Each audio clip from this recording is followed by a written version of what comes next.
course, Querari himself, who's by Oasis Dream, was a Group 1 winner himself over 1.25 miles and had very good form over a mile as well.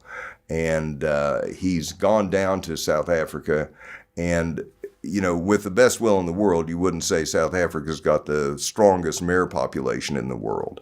And he has very successfully moved up a lot of those mares. That's what we found. And in fact, Silvano has very much done the same. And we have one table that we run of stallions, sires that move their mares up.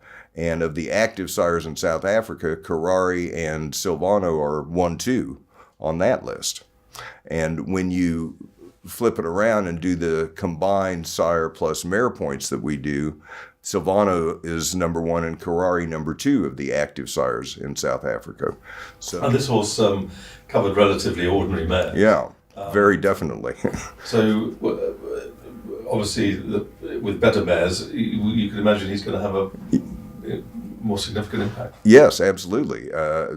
No doubt as he gets better and better mares, and particularly the possibility of crossing Silvano mares onto Querari, which I'm sure Dr. Jacobs has been thinking about and is probably doing quite a bit of. That's very appealing, because Danzig on Nijinsky, which is what Silvano goes back to in his sire line, has always been a really, really successful cross.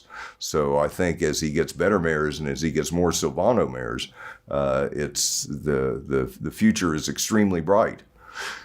I wouldn't want to bet on any other horse in South Africa becoming champion sire in the next few years. I mean, it's got to be Querari. And the Apex system that we use takes all the runners in a given season or a given year, everything that runs, and we take the top 2% of those runners, and those are called A runners in any given season or any given year.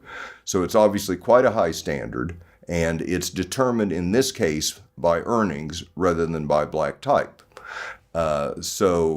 That it is on that scale that Querari has done so well. It's like an average earnings index, but Apex takes out the one huge earner and just counts it as one good horse.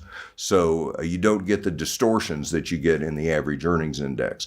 Apex measures the frequency with which a sire is able to get runners that are in the top 2% of earners in whatever jurisdiction we're measuring. Gotcha.